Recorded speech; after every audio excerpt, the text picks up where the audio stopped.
வணக்கம். நான் KM Ritika eighth பில படிக்கிறாங்க. அவங்களோட பேரண்ட் கிருஷ்ணபிரபா மோகன். லாஸ்ட் டைம் வந்து ஃபஸ்ட்டு டேர்ம் ஒன்ல வந்து பார்த்தீங்கன்னா, என் பாப்பா வந்து கொஞ்சம் மார்க்ஸ் எல்லாமே கம்மியா தான் இருந்தது. அப்போவே மேம் கிட்டயும் டிஸ்கஸ் பண்ணியிருந்தேன். அதை வந்து அர்ச்சனா மேம் வந்து அப்படியே விடாம நெக்ஸ்ட் டைம் எப்படி இம்ப்ரூவ் பண்ணணுங்கிறது ஃபோன் கால்ல என்கிட்ட டிஸ்கஸ் பண்ணி, அவளை கிளாஸ் ரூம் சேஞ்ச் பண்ணி, இந்த டைம் டேர்ம் 2ல நல்ல மார்க்ஸ் வாங்க வச்சிருக்காங்க. அதுக்கு நான் அர்ச்சனா மேம்க்கு ரொம்பவே தேங்க் பண்ணிக்கிறேன். ஸோ அவங்க மார்க்ஸில் லோவாக இருந்தாலும் அதை அப்படியே விட்டுடாம எல்லா பசங்களையும் நல்லா மோட்டிவேட் பண்ணி படிக்கிறதுக்கு என்கரேஜ் பண்ணி எவ்வளோ ஈஸியாக எப்படி படிக்கணுங்கிறது எல்லாமே அழகாக சொல்லி தராங்க. ஸோ நான் வந்து அர்ச்சனா மேம்க்கும் அண்ட் ஆல் கிளாஸ் டீச்சர்ஸ்க்குமே ரொம்பவே தேங்க்ஸ் பண்ணிக்கிறேன் இந்த டயத்தில். அண்ட் நான் ஆச்சாரியாவை சூஸ் பண்ணதுக்கு ரொம்பவே தேங்க்ஸ் பண்ணிக்கிறேன். என்னோட ஃபர்ஸ்ட் டாட்டருமே 12th பியில் அனுவர்ஷா கேஎம் அனுவர்ஷா இங்கே தான் படிக்கிறாங்க.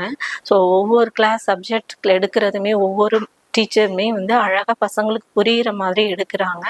ஸோ அது பசங்களுக்கு ரொம்பவே பிடிச்சிருக்கு. வந்து ஈவினிங்கில் எங்ககிட்ட டிஸ்கஸ் பண்ணுறப்ப இன்னைக்கு அப்படி நடந்தது, இப்படி சொன்னாங்க மேமு, எனக்கு குட் சொன்னாங்க, நான் லாஸ்ட் டைம் விட இந்த டைம் நல்லா பெட்டராக வாங்கியிருக்கேன்னு எனக்கு மேம் வெரி குட் சொன்னாங்கம்மா, எனக்கு ஹாப்பியாக இருந்ததுன்னு வந்து சொல்கிறப்ப ஆஸ் ஏ பேரண்ட்டாக எனக்குமே ரொம்ப ஹாப்பியாக இருந்தது.